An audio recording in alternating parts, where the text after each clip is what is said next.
आज प्रेस वार्ता का मतलब है खास तौर से कि जो इस देश के अंदर कुल मुसलमानों के आबादी का 85% पछड़ा यानी पिछड़े मुसलमान पसमानदा तबके के लोग हैं और हम पसमानदा तबके के लोग आबादी में 85% और हमारी भागीदारी शासन सत्ता सरकार में ना के बराबर और पार्टी हमें टिकटों में भी टिकट देने में भी नज़रअंदाज करती हैं और जिनकी आबादी 15% है उनको टिकट भी दिया जाता है, उनको मंत्री बनाया जाता है, उनको एमएलसी बनाया जाता है, उनको राज्यसभा भेजा जाता है। तो मेरा मतलब है एक तो हमारी आबादी सबसे ज़्यादा और वह भागीदारी कम प्रतिशत वालों की है। अब हर चुनाव में पसमानदा तबके के लोग प्रधान से प्रधानमंत्री तक बनाने में अपने वोट के अधिकार का इस्तेमाल करता है। इसके बाद भी उनके भागीदारी को नज़रअंदाज किया जाता है। इसलिए हम लोग चाहते हैं कि सभी पार्टी संगठन पसमानदा मुस्लिम समाज के उनके आबादी के हिसाब से सभी क्षेत्रों में पार्टी टिकटों में राज्यसभा में, विधान परिषद में, विधानसभा में, लोकसभा में, नगर निकाय सभी चुनाव में पसमानदा मुसलमानों को उनके आबादी के हिसाब से भागीदारी सुनिश्चित की जाए।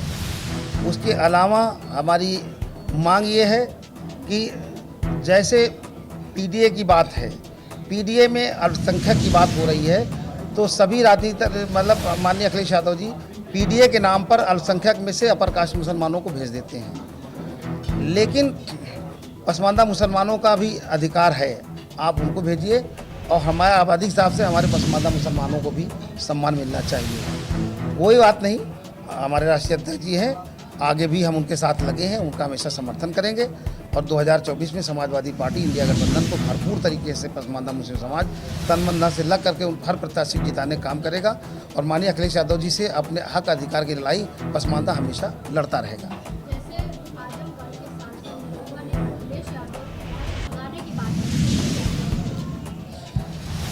आजमगढ़ के सांसद और अखिलेश यादव जी में ज़मीन आसमान का फ़र्क है। वो निरहुआ भूल गए कि सबसे पहले टिकट उनको किसने दिया था। अब अगर माननीय अखिलेश यादव जी के शख्सियत और निरहुआ के शख्सियत से तुलना करेंगे तो ज़मीन आसमान का फ़र्क है। उनकी क्या हैसियत है।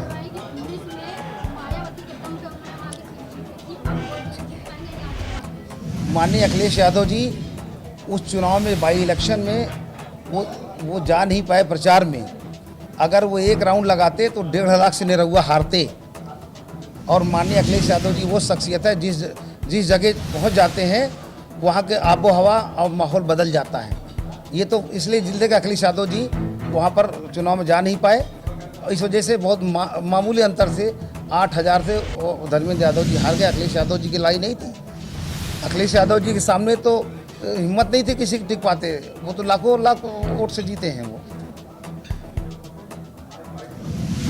देखिए, मैं बहुत बहुत धन्यवाद देना चाहता हूं अपने राष्ट्रीय अध्यक्ष माननीय अनीस मंसूरी साहब का, जिन्होंने इतने बड़े पद पे मुझे नियुक्त किया है और आने वाले समय में मैं उनके कंधों को झुकने नहीं दूंगा और बराबर उनका सिपाही बन के मैं उत्तर प्रदेश में लड़ता रहूंगा।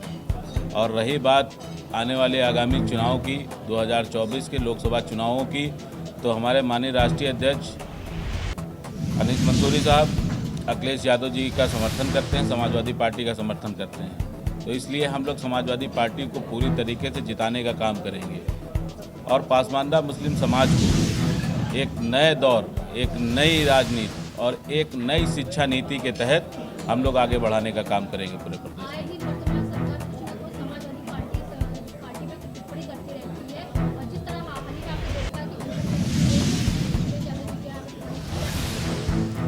देखिए, उनके हाथ में ईडी है, सीबीआई है, इनकम टैक्स है, सारी चीज़ें उनके हाथ में है क्योंकि वो सरकार में है।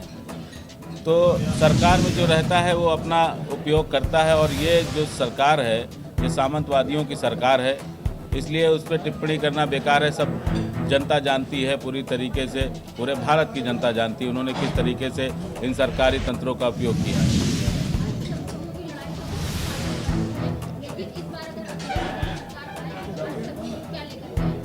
देखिए, पीडीए जो बनाया है माननीय अखिलेश यादव जी ने, उसमें पिछला दलित और अल्पसंख्यक है। तो हमें लगता है कहीं ना कहीं जो है अल्पसंख्यकों का कुछ ना कुछ भला होना है।